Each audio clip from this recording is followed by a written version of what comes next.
Welcome back to the deep dive.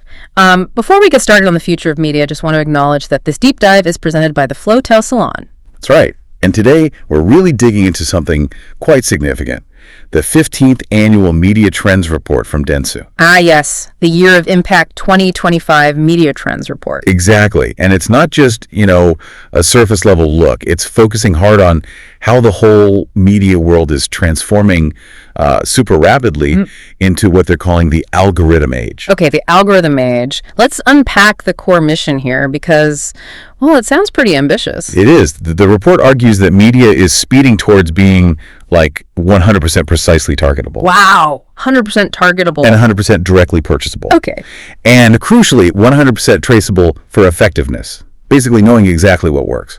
So moving away from guesswork really towards something much more like verifiable science and advertising. Yeah, it's all about impact, accountability, measurable results. So our goal today is to kind of walk you through the core trends they identified, grouping them into 4 big areas for 2025. Right. What are those areas? First, the actual impact AI is having now. Second, how stories are expanding. Third, this big push, this quest for quality. And finally, the fragmentation piece, how technology isn't landing evenly everywhere. They call it unevenly distributed. Okay, makes sense. And, well, we pretty much have to start with AI, don't we? It feels like it's driving everything. Absolutely. It's not theory anymore. It's practical application, actual impact. And the consumer side is interesting. That Dentsu stat. Over a quarter of Europeans they surveyed expect generative AI to, significantly change their personal lives within a year. That's fast. It really is. And it shows how quickly these tools, the large language models, are consolidating. They're getting faster, more accurate, really becoming dominant, functionally speaking. We saw that big time with Apple Intelligence back in June 24. Right, exactly. That was a key moment, grounding AI in everyday stuff, not just novelty tech. Yeah, tools baked right into your phone or computer for proofreading, summarizing notes, that sort of thing, and addressing privacy, which is huge with that private cloud compute idea. Mm-hmm. But it's not just about personal gadgets. Think about accessibility. AI is doing some amazing things there. Like what? Well, simple things like AI creating alt tags so visually impaired people can understand images online. Or massive projects like Reddit, using AI to translate its entire site into French. That's huge for reach. That's definitely utility. But there's always a but with AI, isn't there? For all the convenience, people are still worried. Trust, deepfakes, scams. Oh, absolutely. That tension is real, and it impacts how people behave. Yeah. You remember the Tom Hanks thing? Vaguely. Remind me. An AI version of him popped up in an ad for a dental plan. Totally without his permission. He had to put out a warning on Instagram. Wow. Right. So brand safety isn't just about where your ad appears anymore. It's about actual deception, potentially using your brand or likeness. Exactly. It's a whole new layer. Okay, so let's flip it. What about AI for marketers? The report calls it the Augmented Media Toolkit. What does that mean in practice? The idea is that AI helps on both ends. It makes the basic stuff easier, elevates the floor so quality work is more achievable, but it also pushes the boundaries for creative impact, raises the ceiling. Okay, so better basics and bigger breakthroughs. Any concrete examples? Yeah, look at Meta's Advantage Plus shopping campaigns. They use AI to automatically whip up 150 different creative versions tailored for specific audiences. 150 variations, automatically. Yep. And the results. In A/B tests, they saw an average 12% reduction in cost per conversion. That's real budget efficiency happening right now. 150 assets. That's efficient, definitely. But doesn't that create a governance headache? How do you make sure all 150 are, on brand and compliant before they go live if AI is just churning them out? That's the strategic tightrope, isn't it? Balancing volume and control. And it brings us back to the report's core point about AI value. Any AI tool in media must deliver on one of 3 impacts. Which are? Process efficiency saving time, media efficiency lowering cost, or media effectiveness actually boosting sales or performance. Got it. So if it doesn't tick one of those boxes... It's basically just a shiny object, not a strategic tool. It has to link to ROI. Okay, so AI drives efficiency, linked to ROI. But this efficiency also changes where brands connect with people, right? This is where those million micro moments come in. Exactly. Think about zero-click search. You ask Google something, it just gives you the answer. No click needed. Or those hyper-personalized social feeds. We all live in these little filter bubbles now. Right. The traditional customer journey is kind of fractured. Totally fractured. Yeah.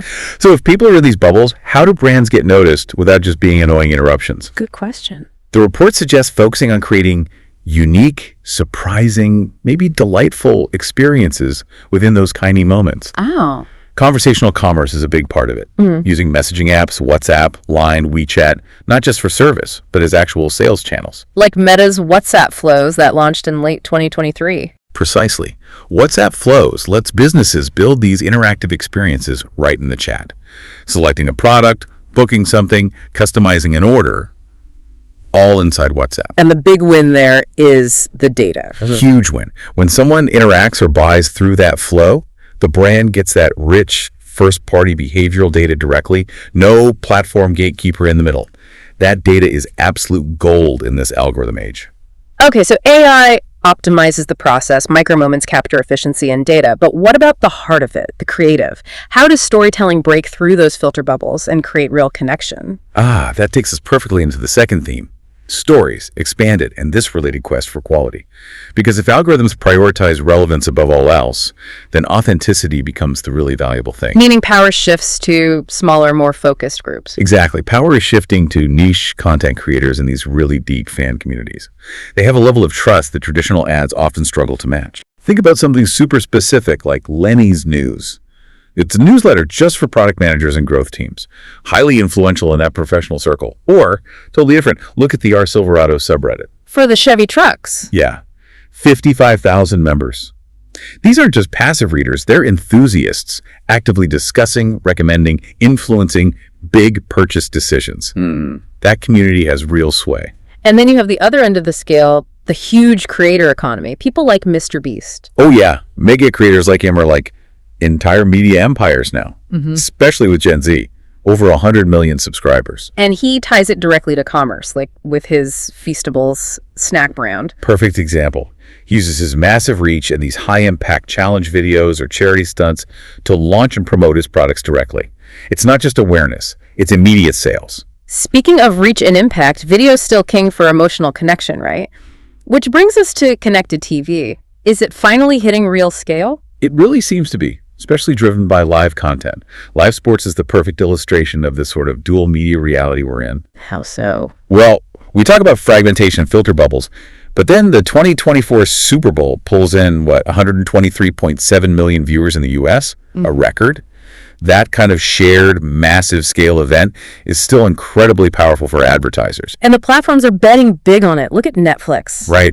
The ultimate binge watch platform is now spending huge money, like $150 million, for just the first 2 games to get NFL Christmas Day games for 3 years. They're trying to prove they can deliver that big live audience for advertisers. Exactly. And we saw in Taiwan, with the Olympics and the WBC baseball coverage, how different platforms work together. Traditional TV got the biggest slice, sure, but digital platforms like MOD and Hammy Video were essential to reach younger viewers, especially men.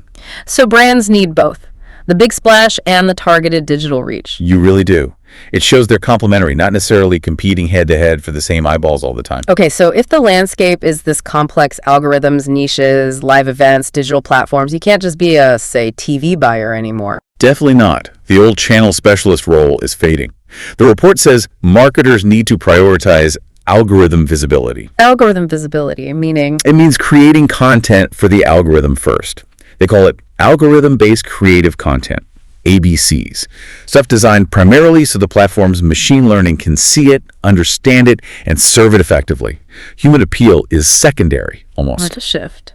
It requires a new role, they suggest, the algorithm planner. Okay, the algorithm planner. What do they do? Their job is to design strategies focused purely on results, shifting the focus from broad targeting, like women 25-54, to specific propensity. Propensity, like likelihood to do something. Exactly. Using AI and all that rich data to predict really accurately the likelihood that a specific person will take the next action you want them to take. Click, buy, subscribe, whatever. So you're not guessing at demographics. You're investing based on predicted behavior. That's a fundamental change. Huge change. And this focus on prediction and efficiency flows right into the third theme, the quest for quality. Because when content is cheap to make with AI, trust and verified impact become premium. Quality is key. And the report highlights retail media networks RMNs as a big part of this. Massive part. RMNs have gone from being just a little side income for retailers to full-blown media platforms. They're seriously competing for ad budgets now. I saw that note 2024 being called RMN in Taiwan, the founding year of RMNs. Why are they suddenly such a big deal? It boils down to data. They have the best, most direct data on what people are actually buying or about to buy, purchase intent, and actual behavior. That's the holy grail. So established media platforms are scrambling. They're reacting, either boosting their own commerce features. TikTok apparently has over 15 million merchants now. Or they're pushing monetization harder, like Amazon Prime Video adding that ad-supported tier unless you pay extra. And it's not just retailers. Payment companies are getting in on it too. PayPal, MasterCard partnerships. That's fascinating, isn't it? They're not media companies traditionally, but they have incredibly rich first-party shopper data. And they're leveraging that. Because if the future is 100% targetable, then the companies holding the best purchase data are perfectly positioned to become major media players. It makes total sense. Quality isn't just about the data or the platform, though. It's also the plumbing, right? The ad tech supply chain itself. Absolutely. With so much money flowing through programmatic, like 75% of global digital media, there's a massive need for transparency, trust, and sustainability. So things like fighting ad fraud, ensuring brand safety, using private marketplaces, PMPs. Exactly. And increasingly, there's the environmental angle too. Measuring and reducing the carbon footprint of digital campaigns is becoming a real focus. It's part of that quality equation now. Okay, and one more piece on quality. Partnerships. Platforms need good content to keep people engaged. Right, so we're seeing this partnership gold rush. AI companies needing trustworthy data are teaming up with content owners. Think OpenAI partnering with Time, News Corp, Reddit, or Perplexity AI with Der Spiegel. They're buying data and credibility, essentially. Pretty much. And on the consumer side, we're even seeing the big players bundle up again. That Disney Plus Hulu Max bundle launched mid-2024. Trying to simplify things for users and advertisers, reduce that fragmentation. Speaking of fragmentation, that brings us neatly to the final theme. The idea that the future is already here, it's just not evenly distributed. Well, William Gibson's famous line, it perfectly captures this fourth area. The digital world is becoming more divided, not less. What's driving that division? The report points to three main things. First, hardware. Those cool new AI features often need the latest, most powerful chips and lots of processing power. So not everyone's device can handle them, creating a gap. Exactly. A functional divide based purely on the tech you can afford or access. Second, regulation. The patchwork of laws. Right. Tech giants want to operate globally, but they keep running into different local rules on privacy, competition, national security. So your experience online in Europe is different from the US, which is different from Asia. And the third driver? Simple economics. Paywalls. More and more publishers are putting content that used to be free behind a subscription. The Economist launching Economist podcasts plus for exclusive stuff is one example. So an information access gap is widening too, between those who can pay for quality news and analysis and those who can't. Potentially, yes. That's a serious concern. So for brands operating globally, this fragmentation is a major headache. What's the takeaway?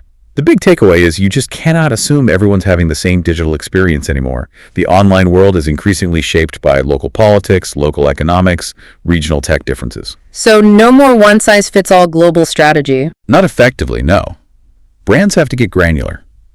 Understand the local nuances, what tools people actually use, what content they see, what they can genuinely afford. Investing in that deep market-specific knowledge isn't optional anymore. It's vital for growth and, frankly, for being a responsible player.